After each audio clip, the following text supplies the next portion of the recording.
ഒരു വിശ്വാസിയുടെ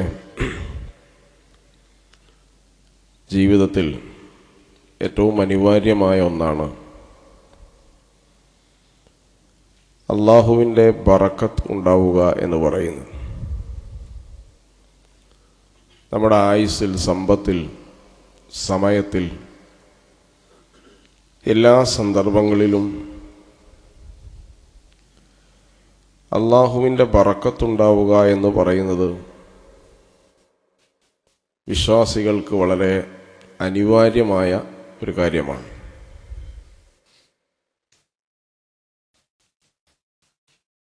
കാരണം ജീവിതത്തെ നമ്മൾ വിലയിരുത്തുമ്പോൾ ആയുസ്സെത്ര കിട്ടി, സമ്പത്തെത്ര ഉണ്ടാക്കി എന്നതല്ല പ്രാധാന്യപൂർവം നമ്മൾ വിലയിരുത്തേണ്ടത്. അള്ളാഹുവിൻ്റെ ബറക്കത്ത് നമുക്ക് എത്ര ലഭ്യമായി എന്നതാണ്. ബറക്കത്തില്ലാത്ത സമ്പാദ്യവും ആയുസ്സുകൊണ്ടും ഒരു വിശ്വാസിക്കൊരു പ്രയോജനവുമില്ല, അതെത്ര വലുതാണെങ്കിലും ശരി. അപ്പം നമ്മുടെ ജീവിതം മുഴുവൻ പടച്ചവൻ്റെ ബറക്കത്തുള്ള ജീവിതമാക്കാൻ എന്താണ് ചെയ്യേണ്ടത്? വിശുദ്ധ ഖുർആൻ പറയുകയാണ്, അള്ളാഹുവിൻ്റെ ബറക്കത്ത് ലഭിക്കാൻ ആദ്യമായിട്ടുണ്ടാവേണ്ടത് ആമനു വത്തഖു, ഈമാനും തഖ്വയുമാണ്. വിശ്വാസവും ഭക്തിയും സൂക്ഷ്മതയും ഒരാളിൽ ഉണ്ടായാൽ, ഒരു സമൂഹത്തിൽ ഉണ്ടായാൽ, ഒരു രാജ്യത്തുണ്ടായാൽ, ലഫതഹ്നാ അലൈഹിം ബറകാത്തിൻ മിനസ് സമാഇ വൽ അർദ്, ആകാശഭൂമിയിൽ നിന്നുള്ള ബറക്കത്തുകൾ അവർക്ക് ലഭിക്കും എന്നതാണ്. എന്നാൽ ദുനിയാവിലും പരലോകത്തും അവർക്ക് ബറക്കത്തുകൾ ലഭിക്കും. രണ്ടാമത്തെ കാര്യം, വഹാദ കിതാബുൻ മുബാറക്കുൻ, ഖുർആനിനെ മുറുകെ പിടിക്കലാണ്. ഖുർആൻ അനുസരിച്ച് ജീവിക്കുന്ന ഒരാൾക്ക് അള്ളാഹു ബറക്കത്ത് പ്രദാനം ചെയ്യും. കാരണം ഖുർആൻ്റെ പ്രത്യേകത തന്നെ എന്താണ്? കിതാബുൻ മുബാറക്കുൻ എന്നാണ്, ബറക്കത്തുള്ള ഗ്രന്ഥം എന്നാണ്. അത് ഖുർആൻ്റെ ഒരു പ്രത്യേകതയാണ്. ആ പ്രത്യേകത ഖുർആൻ മുറുകെ പിടിക്കുന്ന ആളുകൾക്കുണ്ട്. തറക്തു ഫീക്കും അംറൈൻ ലൻ തളില്ലു മാ തമസ്സക്തും ബിഹിമാ കിതാബല്ലാഹി വസുന്നത റസൂലിഹി. രണ്ട് കാര്യമാണ് നിങ്ങളിൽ നാം ഉപേക്ഷിച്ചു പോകുന്നത്, അതാണ് നിങ്ങൾ മുറുകെ പിടിക്കേണ്ടത്. അത് നിങ്ങൾ കൂടെ കൊണ്ടു നടക്കുന്ന കാലത്തോളം ലൻ തളില്ലു, നിങ്ങൾ വഴിപിഴക്കുകയില്ല. അതിലൊന്നാമത്തത് കിതാബല്ലാഹ്. ഏത് കിതാബ്? കിതാബുൻ മുബാറക്കുൻ, അനുഗ്രഹീതമായ ഗ്രന്ഥം. അപ്പം തമസ്സക് ബിൽ ഖുർആൻ, ഖുർആൻ അനുസരിച്ച് ജീവിക്കുക, ഖുർആൻ പഠിക്കുക, ഖുർആൻ വായിക്കുക. ഇത് ഒരാളിലുണ്ടായാൽ അദ്ദേഹത്തിൻ്റെ ജീവിതത്തിൽ അള്ളാഹു ബറക്കത്ത് സമ്മാനിക്കും. മൂന്നാമത്തെ കാര്യമെന്ന് പറയുന്നത് നബി സല്ലല്ലാഹു അലൈഹി വസല്ലം പറയാണ്, ബറക്കത്ത് ഒരാൾക്ക് ലഭിക്കും, അനുഗ്രഹം ലഭിക്കും. അപ്പൊ ബറക്കത്തിന് വേണ്ടി പ്രാർത്ഥിക്കണം. ഈ അനുഗ്രഹം ലഭിച്ചത് ചിലപ്പോൾ ആളുകൾക്ക് സമ്പത്ത് ധാരാളം ലഭിച്ചിട്ടുണ്ടാവും. പ്രാർത്ഥിക്കുന്നതിലൂടെ അതിൽ വർധനവ് അല്ലാഹു നൽകും. അസൂയാലുക്കളുടെ അസൂയൻ അല്ലാഹു അയാളെ കാത്തുരക്ഷിക്കും. പ്രാർത്ഥന കൊണ്ട് അള്ളാഹുവിൻ്റെ പ്രത്യേകമായ നിഅമത്തുകൾ അദ്ദേഹത്തിന് അള്ളാഹു നൽകും. ഇപ്പം ബറക്കത്തിന് വേണ്ടി പ്രാർത്ഥിക്കുക എന്ന് പറയുന്നത് വളരെ പ്രധാനപ്പെട്ട കാര്യമാണ്. സാധാരണ രീതിയിൽ അള്ളാഹുവിൻ്റെ ബറക്കത്തിന് വേണ്ടി പ്രാർത്ഥിക്കേണ്ട ചില സന്ദർഭങ്ങൾ റസൂൽ സല്ലല്ലാഹു അലൈഹി വസല്ലം പഠിപ്പിച്ചിട്ടുണ്ട്. അതിലൊന്ന്, ഭക്ഷണം കഴിച്ച ഉടനെ. നമ്മളൊരു ഭക്ഷണം കഴിച്ചാൽ അൽഹംദുലില്ലാഹില്ലദി അത്അമനി വസഖാനി മിൻ ഗൈരി ഹൗലിൻ മിന്നി വലാ ഖുവ്വ എന്ന് നമ്മൾ പ്രാർത്ഥിക്കാറുണ്ട്. ഉടനെ നമ്മൾ പ്രാർത്ഥിക്കേണ്ട അല്ലാഹുമ്മ അത്ഇമൻ അത്അമന വസ്ഖിമൻ സഖാന വഗ്ഫിർ ലഹും വർഹംഹും. അല്ലാഹുവേ, ഈ ഭക്ഷണം എനിക്ക് തന്ന ആളുകൾക്ക് നീ ഭക്ഷിപ്പിക്കണം, അവർക്ക് പുറത്തു കൊടുക്കണം, അവരോട് കാരുണ്യം ചെയ്യണം. വറുസിഖ്ന ഖൈറൻ മിൻഹു, ഇതിനേക്കാൾ നല്ല ഭക്ഷണം എനിക്ക് നൽകുകയും വേണം. ഭക്ഷണം കഴിച്ച് ആ നിഅമത്തിന് ഒരാൾ പ്രാർത്ഥിച്ചാൽ അള്ളാഹു അയാളുടെ ഭക്ഷണത്തിൽ ബറക്കത്ത് നൽകും. ഭക്ഷണത്തിൽ റസൂൽ സല്ലല്ലാഹു അലൈഹി വസല്ലം പറയാണ്, ഏത് ഭക്ഷണം കഴിച്ചാലും അതിനേക്കാൾ നല്ലത് എനിക്ക് നൽകണേ എന്ന് പ്രാർത്ഥിക്കണം. ഇല്ല ലബൻ, പാലൊഴികെ പാലിനേക്കാൾ നല്ല ഭക്ഷണം ഭൂമിയിലില്ല എന്ന് റസൂലുള്ളാഹി സല്ലല്ലാഹു അലൈഹി വസല്ലം. ഒരാൾ കഴിക്കുന്ന ഭക്ഷണത്തിൽ കുടിക്കുന്ന പാനീയങ്ങളിൽ ഏറ്റവും നല്ലത് പാലാണ് എന്ന് റസൂൽ സല്ലല്ലാഹു അലൈഹി വസല്ലം ആവർത്തിച്ച് പറഞ്ഞിട്ടുണ്ട്. ഒരാളുടെ വീട്ടിൽ പാലില്ലെങ്കിൽ വേറെ എന്തുണ്ടായിട്ടും കാര്യമില്ല, അയാളുടെ വീട്ടിൽ ഭക്ഷണമില്ല എന്നാണ് ഹദീസ്. അത് ഖൈറായ ഒരു കാര്യമാണ്. ഖുർആൻ ആവർത്തിച്ച് പറഞ്ഞൊരു അനുഗ്രഹമാണ്. മതഅൻ ലക്കും വലി അൻഅമിക്കും. ഭൂമിയിൽ പച്ചപ്പുണ്ടാക്കിയപ്പോൾ അള്ളാഹു പറഞ്ഞ നിങ്ങൾക്കും നിങ്ങളുടെ കാലികൾക്കും തിന്നാൻ വേണ്ടിയാണ് ഉണ്ടാക്കിയത്. നിങ്ങളെ കാലികൾ എന്തിനാണ് തിന്നത്? നിങ്ങൾക്ക് വലിയ അനുഗ്രഹങ്ങൾ ലഭ്യമാകാൻ. ആ അനുഗ്രഹങ്ങളിൽ ഒന്ന് ഏതാണ്? പാലാണ്. പാലിൻ്റെ പോരിശ പറയലല്ല, ഞാൻ കൂട്ടത്തിൽ പറഞ്ഞു എന്ന് മാത്രം. അപ്പം അതുകൊണ്ട് ഏത് ഭക്ഷണം കഴിച്ചാലും അതിനേക്കാൾ നല്ല ഭക്ഷണത്തിന് വേണ്ടി പ്രാർത്ഥിക്കണം. പാലൊരാൾ കുടിച്ചാൽ വസിദ്നാ മിൻഹു, ഇതിൽ വർധനവ് നൽകാൻ പ്രാർത്ഥിക്കുക. അതിനേക്കാൾ നല്ലത് പ്രാർത്ഥിച്ചിട്ട് കാര്യമില്ല, കിട്ടൂല എന്നാണ് പറയുന്നത്. ഇപ്പൊ ഭക്ഷണം കഴിച്ച ഉടനെ ഒരാൾ പ്രാർത്ഥിക്കുക. വേറൊരാളുടെ വീട്ടിൽ പോയി നിങ്ങൾ ഭക്ഷണം കഴിച്ചാൽ ആ ഭക്ഷണം നൽകിയവർക്ക് വേണ്ടി പ്രാർത്ഥിക്കുക. അവരുടെ വീട്ടിൽ അവരുടെ ഭക്ഷണത്തിലും ബറക്കത്തിനു വേണ്ടി പ്രാർത്ഥിക്കുക. മഹാനായ റസൂലുള്ളാഹി സ്വല്ലല്ലാഹു അലൈഹി വസല്ലം ഉമ്മു സുലൈമിന്റെ വീട്ടിലേക്ക് വന്നു. അപ്പൊ അവര് നെയ്യും അതുപോലെ റൊട്ടിയൊക്കെ കൊണ്ടുവന്നു. നബി സല്ലല്ലാഹു അലൈഹി വസല്ലം പറഞ്ഞു, ഇന്നി സായിമു, ഞാൻ നോമ്പുകാരനാണ്, എനിക്ക് ഭക്ഷണം വേണ്ട. അതുകൊണ്ട് ആ വന്ന ഭക്ഷണം എടുത്തു വെക്കൂ എന്ന് പറയും. അപ്പൊ നബി സല്ലല്ലാഹു അലൈഹി വസല്ലം എന്നിട്ട് ആ വീട്ടിൽ ഒളു എടുത്ത് 2 റക്അത്ത് നമസ്കരിച്ചു. എന്നിട്ട് ആ വീട്ടുകാർക്ക് വേണ്ടി പ്രാർത്ഥിച്ചു. പ്രാർത്ഥിച്ചപ്പോൾ ഉമ്മു സുലൈം വന്നിട്ട് പറയാണ്, നബി, എനിക്ക് ഒരു പ്രത്യേക കാര്യത്തിനു വേണ്ടി പ്രാർത്ഥിക്കണം. അതെന്താണ് പ്രത്യേക കാര്യം? എൻ്റെ മകൻ അനസുണ്ട്, അനസിന്റെ കാര്യത്തിൽ നിങ്ങൾ പ്രത്യേകം പ്രാർത്ഥിക്കണം. അനസ് എന്ന് പറഞ്ഞാൽ ആരാണ്? ഖാദിമുർ റസൂൽ സല്ലല്ലാഹു അലൈഹി വസല്ലം. റസൂൽ സല്ലല്ലാഹു അലൈഹി വസല്ലമയുടെ സേവകനാണ്. 12ാമത്തെ വയസ്സിൽ റസൂലിന്റെ കൂടെ കൂടിയ ആളാണ്. അപ്പം അനസിനു വേണ്ടി റസൂൽ സല്ലല്ലാഹു അലൈഹി വസല്ലം പ്രാർത്ഥിച്ചു, അല്ലാഹുമ്മ അർസുഖ്ഹു മാലൻ വബനീൻ, ധാരാളം സമ്പത്തും സന്താനങ്ങളും അദ്ദേഹത്തിന് നൽകണേ അല്ലാഹ് എന്ന് പ്രാർത്ഥിച്ചു. അപ്പം അനസ് റളിയല്ലാഹു അൻഹുവിന് ധാരാളം സമ്പത്തും അല്ലാഹു നൽകി, സന്താനങ്ങളെയും നൽകി. വിശുദ്ധ ഖുർആൻ തന്നെ ഇന്ന സ്വലാത്തക സഖനൻ ലക്കും, നിന്റെ പ്രാർത്ഥന അവർക്ക് ഒരു സമാധാനമാണ്. സക്കാത്ത് പിരിക്കണോടത്താണ് ഇത് പറഞ്ഞത്. സക്കാത്ത് ആളുകളടുത്ത് വാങ്ങിയിട്ട് തന്ന ആളുകൾക്ക് വേണ്ടി നീ എന്ത് ചെയ്യണം? പ്രാർത്ഥിക്കുക. നിർബന്ധമാണ്, തരില്ല, അവരുടെ ബാധ്യതയാണ്. പക്ഷെ ഇന്ന സ്വലാത്തക സഖനൻ ലക്കും, നീ പ്രാർത്ഥിക്കുന്നത് അവർക്കൊരു ആശ്വാസമാണ്. മനുഷ്യന് പ്രാർത്ഥനയാണ് ഏറ്റവും വലിയ ആശ്വാസം. രോഗിയായി കിടക്കുന്ന ആളുകളുടെ അടുത്തേക്ക് നിങ്ങൾ 2 കിലോ ആപ്പിളോ 3 കിലോ ഓറഞ്ചോ ഒന്നും കൊണ്ട് ചെല്ലുന്നതല്ല പ്രധാനം. ചെല്ലുന്നതിന് കുഴപ്പമൊന്നുമില്ല. പക്ഷേ അയാളുടെ കയ്യിൽ കൈ വെച്ചിട്ട് നിങ്ങൾ എന്ത് ചെയ്യണം? പ്രാർത്ഥിക്കണം. ആ ശരീരത്തെ ടച്ച് ചെയ്ത് പ്രാർത്ഥിക്കണം. പകർച്ചവ്യാധികളല്ലാത്ത എല്ലാ രോഗങ്ങളിലും നമ്മൾ അങ്ങനെ പ്രാർത്ഥിക്കും. ആ മനുഷ്യനത് കിട്ടുന്ന ആശ്വാസമുണ്ട്. നമ്മുടെ ഒരു കാൽക്കുലേഷൻ അനുസരിച്ചല്ല പടച്ചവന്റെ ബർക്കത്തുണ്ടാവുക. ഒരാൾ ആയുസ്സുണ്ട്, സമ്പത്തുണ്ട്, പക്ഷെ ഇതൊന്നും അനുഭവിക്കാൻ ആൾക്ക് കഴിയില്ല, അങ്ങനെ ജീവിച്ചു പോവാണ്. അതിന്റെ കാരണം എന്താണ്?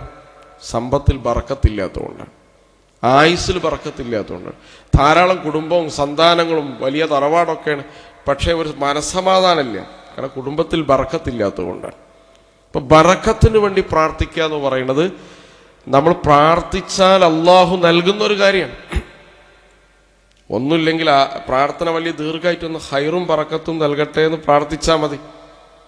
അപ്പം അറബികൾക്കൊക്കെ നിങ്ങൾ നന്മ ചെയ്താൽ ബറക്കല്ലാഹു ഫീക് എന്നവർ പ്രത്യേകം എടുത്തു പറയും, അള്ളാഹു നിനക്ക് ബറക്കത്ത് ചെയ്യട്ടെ എന്ന് പറയും. അത് നല്ലൊരു എന്നല്ല അങ്ങനെ ചെയ്യുന്നത്. സാലിഹീങ്ങളായ ആളുകളോട് പ്രാർത്ഥനയ്ക്ക് വസിയത്ത് ചെയ്യാം. മുസ്ലിം നബി സല്ലല്ലാഹു അലൈഹി വസല്ലമയോട് മകൻ്റെ കാര്യം പ്രത്യേകം പ്രാർത്ഥിക്കണം എന്ന് വസിയത്ത് ചെയ്ത് നമുക്ക് കാണാൻ കഴിയും. അത് ഇസ്ലാമിൽ അനുവദനീയമായ ഒരു കാര്യമാണ്. അപ്പോൾ അനുഗ്രഹം നമുക്ക് ലഭിക്കണമെങ്കിൽ അനുഗ്രഹത്തിനു വേണ്ടി നമ്മൾ പ്രാർത്ഥിക്കണം. അതിലൊരു സന്ദർഭം ഭക്ഷണവുമായി ബന്ധപ്പെട്ടതാണ്. ഭക്ഷണം കഴിച്ചാൽ പ്രാർത്ഥന അയാൾ ബറക്കത്തുണ്ടാവും. രണ്ടാമത്തെ കാര്യം ഒരുമിച്ചിരുന്ന് ഭക്ഷണം കഴിക്കും. വീടുകളിൽ ഉണ്ടാവുന്ന ആളുകൾ, ഒരു സഹാബി നബി സല്ലല്ലാഹു അലൈഹി വസല്ലമയോട് പറഞ്ഞ ഭക്ഷണം കഴിക്കുന്നുണ്ട്, ഒരു സംതൃപ്തി ഇല്ല. അപ്പം നീ എങ്ങനെ വീട്ടിൽ ഭക്ഷണം കഴിക്കാൻ? ഞാൻ ഭക്ഷണം കഴിക്കും, ഭാര്യ പിന്നെ കഴിക്കും, മക്കൾ വേറെ കഴിക്കും, അതുകൊണ്ടാണ് സംതൃപ്തി ഇല്ലാത്തത്. ഒരുമിച്ച് ഭക്ഷണം കഴിക്കുക. ഒരുമിച്ച് ഭക്ഷണം കഴിക്കുന്നതിൽ അള്ളാഹു ബറക്കത്ത് നൽകുമെന്ന് റസൂലുള്ളാഹി സല്ലല്ലാഹു അലൈഹി വസല്ലം. വീട്ടിൽ ഒരുമിച്ചിരുന്നാണ് ഭക്ഷണം കഴിക്കേണ്ടത്. വീട്ടിൽ ആളുകൾ ഉണ്ടാവുന്ന സമയത്ത് ആണ് ആദ്യം പെണ്ണ്, പിന്നെ ആ പരിപാടി ഇസ്ലാമിലില്ല. ഞാനും നബി സല്ലല്ലാഹു അലൈഹി വസല്ലമയും ഒരുമിച്ചല്ലാതെ ഭക്ഷണം കഴിച്ചിട്ടില്ല എന്ന് ഹദറത്ത് ആയിഷ റളിയല്ലാഹു അൻഹ. ഇപ്പൊ ഭക്ഷണം വീട്ടിൽ കഴിക്കുന്നത് ആ വീട്ടിലുള്ള ആളുകളുടെ ഒരുമയ്ക്ക് ഏറ്റവും പ്രധാനപ്പെട്ട ഒരു ഘടകമാണ്, ബറക്കത്തിനും പ്രധാനപ്പെട്ട ഘടകമാണ്. അപ്പൊ ഈ കാര്യങ്ങളൊക്കെ ഭക്ഷണവുമായി ബന്ധപ്പെട്ട് നമ്മൾ ചെയ്യേണ്ട കാര്യങ്ങളും അതുമായി അള്ളാഹു നൽകുന്ന ബറക്കത്തുമായി ബന്ധപ്പെട്ട കാര്യങ്ങളാണ് പ്രവാചക തിരുമേനി സല്ലല്ലാഹു അലൈഹി വസല്ലം പഠിപ്പിക്കുന്നത്. രണ്ടാമത്തെ കാര്യമെന്ന് പറയുന്നത്, നമുക്കറിയാം ഈ വീട്ടിൽ ഏറ്റവും മുതിർന്ന ആളുകൾ, അൽ ബർക്കത്തു മഅകാബിരിക്കും, നിങ്ങളുടെ സമൂഹത്തിൽ വയസ്സായ ആളുകളുടെ കൂടെയാണ് ബറക്കത്ത് എന്ന് റസൂലുള്ളാഹി സ്വല്ലല്ലാഹു അലൈഹി. എന്നല്ല അക്രിം ദി ശൈബത്തി മുസ്ലിം ഇന്നമിൻ ഇജ്ലാലില്ല, അള്ളാഹുവിനെ ആദരിക്കുന്നതിന് സമാനമാണ് മുസ്ലിമായ ഏറ്റവും പ്രായമുള്ള ഒരാളെ ബഹുമാനിക്കൽ എന്ന് റസൂലുള്ളാഹി സ്വല്ലല്ലാഹു അലൈഹി. അള്ളാഹുവിനെ ആദരിക്കുന്നതിന് സമാനമാണ്. എന്നിട്ട് റസൂൽ സല്ലല്ലാഹു അലൈഹി വസല്ലം പറയാണ്, ചില വീടുകളുണ്ട്, ആ വീടുകളിൽ മുതിർന്ന ആളുകൾ തീരെ പരിഗണിക്കപ്പെടാത്ത വീടുകളായിരിക്കും. ചിലപ്പോൾ മകനും ഭാര്യയോ കാര്യങ്ങൾ നടത്തുന്ന കാര്യങ്ങളുണ്ടാവും, മക്കളും ബാപ്പയും വല്യാപ്പാനോട് ആലോചിക്കും, വല്യാപ്പക്ക് ബുദ്ധിയും ബോധമൊക്കെ വിവരമൊക്കെ ഉണ്ട്, അനുഭവമുണ്ട് എന്നത് ചോദിക്കുക പറയേ, ആ പരിപാടി ഇല്ല, സ്വന്തമായിട്ട് കാര്യങ്ങളാണ്. ഇപ്പം നിങ്ങളുടെ വീടുകളിൽ വൃദ്ധരായ ആളുകൾ അവഗണിക്കപ്പെട്ടാൽ ആ വീടുകളിൽ അള്ളാഹു ബറക്കത്ത് തടയും, അനുഗ്രഹങ്ങൾ നിഷേധിക്കും. ഇപ്പൊ വീടുകളിൽ വയസ്സായ ആളുകൾ ഉണ്ടെങ്കിൽ, പ്രത്യേകിച്ച് വല്യന്മാരുണ്ട്, അവർ ഒരുമിച്ചാണ് ഭക്ഷണം കഴിക്കേണ്ടത്. അവർക്ക് ഭക്ഷണത്തിലൊക്കെ ചില പഥ്യങ്ങളൊക്കെ ഉണ്ടാവും, പക്ഷെ എന്നാൽ പോലും ഒരുമിച്ച് ഭക്ഷണം കഴിക്കുക. ഏത് കാര്യങ്ങൾ ചെയ്യുമ്പോഴും നിങ്ങളുടെ വാപ്പയും ഉമ്മയും എത്ര മുതിർന്ന ആളുകളാണെങ്കിലും അവരോട് നിങ്ങൾ അഭിപ്രായം ചോദിക്കുക, അവരെ നിങ്ങൾ കാര്യങ്ങൾ അറിയിക്കുക. നിങ്ങളൊരു ഷോപ്പ് ഉദ്ഘാടനം ചെയ്യുന്ന കാര്യം നാട്ടുകാരൊക്കെ അറിഞ്ഞിട്ടുണ്ടാവും, വാപ്പ എന്ത് ചെയ്തിട്ടുണ്ടാവില്ല, അറിഞ്ഞിട്ടുണ്ടാവില്ല. ഏത് കാര്യമായാലും ശരി, അതിലാണ് ബറക്കത്ത് എന്ന്. അൽ ബറക്കത്തു മഅകാബിരിക്കും, നിങ്ങളിൽ മുതിർന്ന ആളുകളുടെ കൂടെയാണ് അള്ളാഹു ബറക്കത്ത് നൽകുക എന്ന് റസൂലുള്ളാഹി സ്വല്ലല്ലാഹു അലൈഹി വസല്ലം. ഏത് കാര്യമാണ്, ഏത് ബോഡിയാണെങ്കിലും, നിങ്ങളിപ്പോൾ ഒരു കാര്യം കൂടി ആലോചിക്കുന്ന ഒരു കമ്മിറ്റി എടുക്കാൻ നോക്കുക, ഒരു ഗവേണിംഗ് ബോഡി എടുക്കാൻ നോക്കുക, അതിൽ മിക്സ്ഡ് ആയിരിക്കണം. ചെറുപ്പക്കാർ മാത്രം അതിലുണ്ടാവരുത്, വയസ്സായ ആളുകളും മാത്രം ഉണ്ടാവരുത്, രണ്ടും കൂടിയാവണം. ഉമർ റളിയല്ലാഹു അൻഹുവിന്റെ ശൂറ സംവിധാനം അത് നമുക്ക് വലിയ പാടാണ്. രണ്ടുമുണ്ട്, വൃദ്ധരായ ആളുകളുണ്ട്, മുതിർന്ന ആളുകളുണ്ട്, ഏറ്റവും ചെറിയ ആളുകളും ആ കൂട്ടത്തിൽ നമുക്ക് കാണാൻ കഴിയും. കാരണം അതിലാണ് ബറക്കത്തുള്ളത്. ചെറിയ ആളുകൾ മുതിർന്ന ആളുകൾ ആദരിക്കുകയും ബഹുമാനിക്കുകയും ചെയ്യുന്നതിലാണ് ബറക്കത്ത് എന്ന്. അങ്ങനെ ചെയ്യാത്ത ആളുകളുണ്ടെങ്കിൽ അവർക്ക് ബറക്കത്ത് അല്ലാഹു തടയുമെന്ന് റസൂലുള്ളാഹി ചെറിയ കാര്യമാണ്, പക്ഷേ വീടുകളിൽ സംഭവിക്കുന്ന കാര്യം. നിങ്ങളെ അന്ത്യനാളിന്റെ അടയാളമായിട്ട് റസൂൽ സല്ലല്ലാഹു അലൈഹി വസല്ലം പറയുന്നുണ്ട്, വാപ്പാക്ക് വീടിൽ സ്ഥാനമില്ലാതിരിക്കുക. വാപ്പ ഏതുപോലെ ആയിരിക്കും? ഒരു ചാരി വെച്ച തടി പോലെ ആയിരിക്കും. വാപ്പ വീട്ടിലുണ്ട്, പക്ഷെ വാപ്പ ഒരു തടി ഇങ്ങനെ ചാരി വെച്ചാൽ നമ്മൾ അതിനോടൊന്നും ചോദിക്കൂലല്ലോ, മിണ്ടൂലല്ലോ, പറയില്ലല്ലോ. അതേപോലെ ആകുന്ന ഒരവസരം വന്നാൽ അത് അന്ത്യനാളിന്റെ ലക്ഷണമാണ് എന്ന് റസൂലുള്ളാഹി സ്വല്ലല്ലാഹു അലൈഹി വസല്ലം. കുടുംബനാഥൻ തന്നെ ആവണം. കാര്യങ്ങൾ തീരുമാനിക്കുന്നതോ അവസാനത്തെ വാക്ക് പറയേണ്ടതും കുടുംബനാഥൻ തന്നെയാണ്. ആ വീട്ടിൽ മുതിർന്ന ആളുകളാണതിൽ പ്രധാനമായും അതിന് ഇനീഷ്യേറ്റീവ് എടുക്കേണ്ടത്. അവർക്കതിന് ശേഷിയില്ലാതെ വരുമ്പോൾ അവരുടെ കൂടി അഭിപ്രായം മാനിച്ചാണ് നമ്മളൊരു കാര്യം തീരുമാനിക്കേണ്ടത്. അതിലേ ബറക്കത്തുള്ളൂ എന്ന് റസൂലുള്ളാഹി സ്വല്ലല്ലാഹു അലൈഹി വസല്ലം. അപ്പൊ നമ്മൾ ഏത് വലിയ മനുഷ്യനായാലും, ഏത് വലിയ നേതാവായാലും, ഏത് വലിയ ബിസിനസ്സുകാരനായാലും, ഏത് വലിയ അധ്യാപകനും ഡോക്ടറോ എഞ്ചിനീയർ ആയാലും ശരി, വീട്ടുകളിൽ നമ്മുടെ ഒരു സിസ്റ്റം നമ്മൾ പാലിച്ചില്ലെങ്കിൽ അത് ബറക്കത്തുണ്ടാവില്ല. ബാപ്പ മരിച്ചു പോയാൽ ബാപ്പയോടുള്ള ബാധ്യതകൾ റസൂൽ സല്ലല്ലാഹു അലൈഹി വസല്ലം പറഞ്ഞ ഒരു കാര്യമുണ്ട്, ഒരുപാട് കാര്യം പറഞ്ഞിട്ടുണ്ട്. അതിലൊന്ന് ഇക്റാമി സ്വദീഖിഹിമ, അവരുടെ വയസ്സായ സുഹൃത്തുക്കൾ ഉണ്ടാവും, അവരെ നിങ്ങൾ ആദരിക്കുകയും പരിഗണിക്കുകയും ഒരു കാര്യം ചെയ്യുമ്പോൾ വാപ്പാനോട് ചോദിച്ചതുപോലെ വാപ്പാന്റെ സുഹൃത്തിനോട് നിങ്ങൾ ചോദിക്കുകയും വേണം. അതൊക്കെ വാപ്പ മരിച്ചാൽ വാപ്പാനോടുള്ള ബാധ്യതയായിട്ട് പറഞ്ഞ കാര്യമാണ്, ചില്ലറ കാര്യമൊന്നുമല്ല. അപ്പൊ അതുകൊണ്ട് ബറക്കത്ത് എന്ന് പറയുന്നത് നിങ്ങളുടെ കൂട്ടത്തിൽ ഏറ്റവും വയസ്സായ ആളുകളുടെ കൂടെയാണ്. അവരെ ബഹുമാനിക്കുക, ആദരിക്കുക, പരിഗണിക്കുക. മൂന്നാമത്തെ കാര്യം പറയും, ജ്ഞാനമുള്ള ആളുകളെ ആദരിക്കുക. നിങ്ങളുടെ കൂട്ടത്തിൽ വിവരവും അറിവുമുള്ള ആളുകളെ ബഹുമാനിക്കുക. അതും നേരത്തെ പറഞ്ഞതുപോലെ അള്ളാഹുവിനെ ആദരിക്കുന്നതിന് തുല്യമായിട്ടാണ് നബി സല്ലല്ലാഹു അലൈഹി വസല്ലം പഠിപ്പിക്കുന്നത്. മഹാനായ ഇബ്നു അബ്ബാസ് റളിയല്ലാഹു അൻഹു തൻ്റെ മുന്നിലൂടെ തന്നെക്കാൾ അറിവും ജ്ഞാനവുമുള്ള ആളുകൾ, അതുപോലെ തന്നെ വൃദ്ധരായ ആളുകൾ പോയാൽ അവരെ പ്രത്യേകം പരിഗണിക്കുകയും അവരെ സഹായിക്കുകയും ചെയ്യാൻ ഉത്സാഹിച്ചിരുന്നു. എന്തെങ്കിലും ഒരു സഹായം, ഒരു വണ്ടിയിൽ കയറാൻ ബുദ്ധിമുട്ടാണെങ്കിൽ വയസ്സായ ഒരാളെ കൈപിടിച്ചു കൊടുക്കുക, എന്തെങ്കിലും ഒരു ഹെൽപ്പ് ചെയ്യാൻ വേണ്ടി ഉത്സാഹിച്ചിരുന്നു. അതിൽ വലിയൊരു ബറക്കത്തുള്ളതായിട്ട് അദ്ദേഹം മനസ്സിലാക്കുകയും ചെയ്തിരുന്നു. അതുപോലെ നബി സല്ലല്ലാഹു അലൈഹി വസല്ലം പറയാൻ, അല്ലാഹുമ്മ ബാരിക് ലി ഉമ്മത്തി ഫീ ബുകൂരിഹ, ബറക്കത്ത് ഉണ്ടാവാൻ വേണ്ടി ഏത് കാര്യം ചെയ്യുമ്പോഴും ഏറ്റവും രാവിലെ കാര്യങ്ങൾ ചെയ്യാം, ഏറ്റവും നേരത്തെ കാര്യങ്ങൾ ചെയ്യാം. എൻ്റെ ഉമ്മത്തിൽ ഏറ്റവും ബറക്കത്തുള്ള സമയം ഏറ്റവും ആദ്യത്തെ പ്രഭാതമാണ്, 10 മണി 9 മണിയുള്ള പ്രഭാതം. സുബഹിയുടെ സമയത്തെക്കുറിച്ചാണ് ബാരിക് അല്ലാഹുവേ നീ എൻ്റെ ഉമ്മത്തിന് പ്രത്യേകം ബറക്കത്ത് നൽകണേ എന്ന് റസൂലുള്ളാഹി സ്വല്ലല്ലാഹു അലൈഹി വസല്ലം പ്രാർത്ഥിച്ചിട്ടുണ്ട്. ഒരു കച്ചവട സംഘം പോകുമ്പോൾ, ഒരു സൈന്യത്തെ റസൂലുള്ളാഹി നിയോഗിക്കുമ്പോൾ എല്ലാം സുബഹിക്ക് ഉടനെയാണ് നിയോഗിച്ചിരുന്നതെന്ന് ഹദീസിൽ നമുക്ക് കാണാൻ കഴിയും. അപ്പൊ സുബഹിയുടെ സമയത്ത് വലിയ പ്രത്യേക ബറക്കത്ത്. ഏത് കാര്യത്തിൽ നമ്മൾ പഠിക്കുന്ന കുട്ടികളാണെങ്കിൽ പഠനത്തിന് പ്രത്യേക പ്രാധാന്യം അതിലുണ്ട്.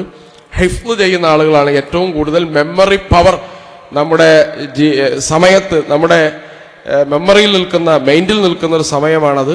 എല്ലാത്തിനും ബറക്കത്തുള്ള ഒരു സമയമാണ് ഏറ്റവും ആദ്യം ചെയ്യുക. മുസ്ലിം കച്ചവടക്കാരെ കുറിച്ചൊക്കെ ചരിത്രത്തിൽ നിങ്ങൾ പരിശോധിച്ചാൽ സുബഹി നിസ്കരിച്ചാൽ വേഗം കട തുറക്കും, ളുഹ്ർ നിസ്കരിക്കുന്നതോടുകൂടി എന്ത് ചെയ്യും? കട അടക്കും. അങ്ങനെയായിരുന്നു ചരിത്രം. മാലിക് ദീനാറൊക്കെ വലിയ കച്ചവടക്കാരനായിരുന്നു. കേരളത്തിൽ അദ്ദേഹം കച്ചവടം ചെയ്ത് എങ്ങനെയാണ്, എത്ര സമയമാണ് ചെയ്തതെന്നൊക്കെ കേരളത്തിലെ ചരിത്രകാരന്മാർ എഴുതി വെച്ചിരുന്നു. അതിലൊരു ബറക്കത്തുള്ളതായിട്ട് നമ്മൾ മനസ്സിലാക്കണം. അതുപോലെ തന്നെ നമുക്കറിയാം, സത്യസന്ധമായ കച്ചവടക്കാരിൽ അല്ലാഹു ബറക്കത്ത് ചെയ്യും. സത്യസന്ധമായ നേരെ തിരിച്ചുണ്ട്. അതായത് ഒരു കച്ചവടക്കാരൻ സത്യസന്ധമായി ഒരു കാര്യങ്ങൾ ചെയ്യുന്നില്ലെങ്കിൽ അമിത വില ഈടാക്കുന്നു, അല്ലെങ്കിൽ അമിത ലാഭം ഈടാക്കുന്നു, കച്ചവടത്തിന് എന്തെങ്കിലും ന്യൂനത ഉണ്ടെങ്കിൽ മറച്ചു വെക്കുന്നു, ഇങ്ങനൊക്കെ ചെയ്യുന്ന ആളുകൾക്കാണെങ്കിൽ അതിൽ ബറക്കത്തില്ല. സത്യസന്ധനായ കച്ചവടക്കാരനും ആ കച്ചവടക്കാരന്റെ കയ്യിൽ നിന്ന് സാധനം വാങ്ങുന്ന ആൾക്കും അവർ വിട്ടുപിരിഞ്ഞു കഴിഞ്ഞാൽ അല്ലാഹു ബറക്കത്ത് നൽകുമെന്ന് റസൂലുള്ളാഹി സ്വല്ലല്ലാഹു അലൈഹി വസല്ലം. ഞാനൊരു കാര്യം വാങ്ങുമ്പോൾ എനിക്ക് പറയാനുള്ളതൊക്കെ എനിക്ക് പറയാം, കച്ചവടക്കാരന് പറയുന്ന വില അദ്ദേഹത്തിന് പറയാം. രണ്ടാളും കച്ചവടം എഗ്രിമെന്റ് ചെയ്താൽ, എഗ്രി ആയാൽ, യോജിച്ചു കഴിഞ്ഞാൽ, ആ കച്ചവടം നടന്നാൽ, സത്യസന്ധനായ കച്ചവടം സത്യസന്ധനായ കസ്റ്റമറുമാണെങ്കിൽ രണ്ടുപേർക്കും ഒരുപോലെ അല്ലാഹു ബറക്കത്ത് ചെയ്യുമെന്ന് റസൂലുള്ളാഹി സ്വല്ലല്ലാഹു അലൈഹി വസല്ലം പഠിപ്പിച്ചിരിക്കുകയാണ്. അപ്പോൾ നമുക്കറിയാം, സത്യസന്ധമായ കച്ചവടക്കാരന്, ബിസിനസ്സുകാരന് അല്ലാഹു പ്രത്യേകം ബറക്കത്ത് ചെയ്യും. ഉള്ളത് കൊണ്ട് തൃപ്തിപ്പെടുന്ന മനസ്സുള്ള ആളുകൾക്ക് അല്ലാഹു അധികരിപ്പിച്ചു കൊടുക്കും. അത് ഏറ്റവും പ്രധാനപ്പെട്ടാണ്. അതേസമയം വമല്ലം ലാ യുബാരിക് ഫീ, അല്ലാഹ് നൽകിയതിൽ ഒരാൾക്ക് സംതൃപ്തി ഇല്ല എങ്കിൽ അയാൾക്കൊരിക്കലും അല്ലാഹു വർധനവ് നൽകില്ല. കാരണം ഗിനൻ നഫ്സ് എന്നാണ് റസൂലുള്ളാഹി പഠിപ്പിച്ചത്. ഒരു ചെറിയ പെട്ടിക്കടയാണെങ്കിലും അയാൾ നടത്തേണ്ട എല്ലാ കാര്യങ്ങളും നടത്തുന്നു. ഒരു നയാ പൈസ കടമില്ലാതെ ജീവിക്കുന്ന എത്ര മനുഷ്യരുണ്ട്. ഒരു ഓട്ടോറിക്ഷ ഓടിക്കുന്ന കടമില്ലാതെ ജീവിക്കുന്ന, കടമില്ലാതിരിക്കുക എന്നുള്ളതാണ് മനുഷ്യൻ. കടണ്ടായ ഞങ്ങൾ അഭിമാനത്തെ അത് ബാധിക്കുന്ന റസൂലുള്ളാഹി പഠിപ്പിച്ചിട്ടുണ്ട്. ഉണ്ട്, കടമില്ലാതെ ജീവിക്കാൻ കഴിയുന്നു എന്ന് എത്ര ചെറിയ ജോലിയായാലും അതിൽ സംതൃപ്തി ഉണ്ടാവുക. അതേസമയം വലിയ ബിസിനസ്സുകാരാണ്, പക്ഷേ എത്ര സ്ഥലത്താണ് പൈസ കൊടുക്കാനുള്ളത്. റോള് ചെയ്ത് ഇങ്ങനെ ഒപ്പിച്ച് നടക്കുന്ന കുറേ ആളുകൾ. അവർക്കൊരു സമാധാനമില്ല, സ്വസ്ഥതയില്ല. അപ്പൊ അതുകൊണ്ട് എന്ത് നൽകിയാലും അതിൽ തൃപ്തിപ്പെടുന്ന മനസ്സ് ആർക്കുണ്ടോ അവർക്ക് സമാധാനവും ബറക്കത്തും അല്ലാഹു നൽകുമെന്ന് റസൂലുള്ളാഹി സ്വല്ലല്ലാഹു അലൈഹി വസല്ലം. റസൂൽ സല്ലല്ലാഹു അലൈഹി വസല്ലം പറയാൻ, കുടുംബബന്ധം ചേർക്കുക. കുടുംബബന്ധം ഒരാൾ ചേർക്കുകയും നന്നാക്കുകയും ചെയ്താൽ അയാളുടെ ആയുസ്സിലും സമ്പത്തിലും അല്ലാഹു വർധനവ് നൽകുമെന്ന് റസൂലുള്ളാഹി ബറക്കത്ത് നൽകുമെന്ന് വേറെ ഹദീസിലും നമുക്ക് കാണാൻ കഴിയും. ബറക്കത്ത് നൽകാന്ന് കുറെ ആയുസ് നൽകുക എന്നുള്ളതല്ല, ഉള്ള ആയുസ്സിൽ എന്ത് ചെയ്യും? സമാധാനവും സ്വസ്ഥതയും ഉണ്ടാവും.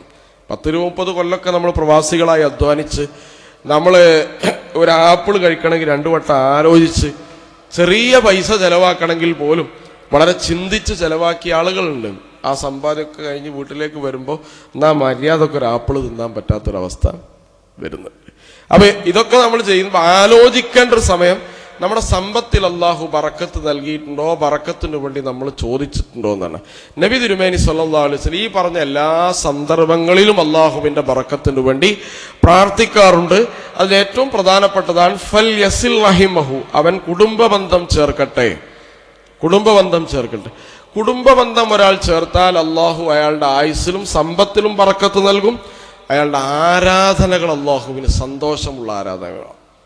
അപ്പൊ ഞാൻ വാപ്പാനായിട്ടും തെറ്റിയ ഒരാൾ, വാപ്പാനിമ്മാനായിട്ടും തെറ്റിയ ആളെ കാര്യം പിന്നെ പറയണ്ടില്ല, അതൊരു അപ്പീലില്ലാത്ത കേസാണ്.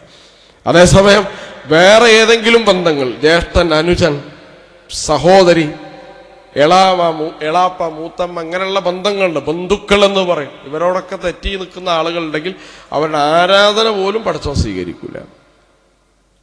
ആകാശത്തേക്ക് ഇങ്ങനെ വരും. ആകാശത്തിന് എൻ്റെ സമാഉദ്ദുന്യ, ഭൂമിയിൽ ഏറ്റവും അടുത്ത സ്ഥലത്ത് ഈ ആരാധന സൂക്ഷിച്ചു വെക്കുന്നതാണ്. എന്നാണോ ഇയാൾ നന്നാവുന്നത് അന്ന് അള്ളാഹു എന്തെയും ഈ ആരാധനകൾ എല്ലാ രാത്രിയും ആ മനുഷ്യനോട് മലക്കുകൾ വിളിച്ചു പറയും, നന്നായി വരൂ, ബന്ധങ്ങൾ ചേർക്കൂ മനുഷ്യ എന്ന് വിളിച്ചു പറയുമ്പോൾ. കാരണം എന്താണ്? ഇത്ര നിസ്കരിച്ചൊരു മനുഷ്യനാണ്, ഇത്ര ഖുർആൻ പഠിച്ചൊരു മനുഷ്യനാണ്, പക്ഷേ സ്വീകരിക്കാൻ ആഗ്രഹം മലക്കുകൾക്കുണ്ട്, പക്ഷെ പെർമിഷൻ കൊടുക്കൂല. നന്നായി വരൂ എന്നാണ് പറയുക. അപ്പൊ നന്നായി വരിക എന്ന് പറയുന്നത് കുടുംബ ബന്ധത്തിന്റെ കാര്യത്തിൽ ഏറ്റവും പ്രധാനപ്പെട്ടതാണ്. നമ്മുടെ എല്ലാ ഇബാദത്തുകളെയും, പ്രാർത്ഥനകളെയും, ആരാധനകളെയും, ഹജ്ജ് പോലെയുള്ള മഹത്തായ അനുഷ്ഠാനങ്ങളെയും വരെ ബാധിക്കുന്ന വിഷയമാണ് കുടുംബബന്ധം എന്ന് പറയുന്നത്. ഒരാൾ കുടുംബബന്ധം ചേർത്താൽ അള്ളാഹു അയാളുടെ ആയുസ്സിലും സമ്പത്തിലും ബറക്കത്ത് വർദ്ധിപ്പിക്കുന്നു. അപ്പോൾ ഇത്രയും കാര്യങ്ങൾ, ഒന്നാമത്തെ തഖ്വയും ഈമാനുമാണ്, അതുപോലെ തന്നെ രണ്ടാമത്തെ ഖുർആനാണ്. അത് പൊതുവായ കാര്യമാണ്, എല്ലാവർക്കും ബാധകമായ കാര്യമാണ്. മറ്റത് നമ്മളൊക്കെ ഓരോ ഇൻസിഡന്റ് വരുന്ന സമയത്തുണ്ടാവുന്ന കാര്യം, ഭക്ഷണം കഴിക്കുന്ന സമയത്തുള്ളതാണ്, അതുപോലെ തന്നെ നമ്മൾ കച്ചവടം ചെയ്യുന്ന സമയത്തുള്ളതാണ്. ഇങ്ങനെയുള്ള ഈ കാര്യങ്ങൾ നമ്മൾ ചെയ്താൽ അല്ലാഹു സുബ്ഹാനഹു വ തആല നമ്മുടെ സമ്പത്തിൽ, ആയുസ്സിൽ, നമ്മുടെ ജീവിതത്തിൽ, അതിനാണ് ഏറ്റവും പ്രധാനപ്പെട്ട. ജീവിച്ചു പോവുക എന്നുള്ളതല്ല പ്രധാനം, ജീവിതം സമാധാനത്തിലും സ്വസ്ഥതയിലുമാവുക എന്നതാണ്.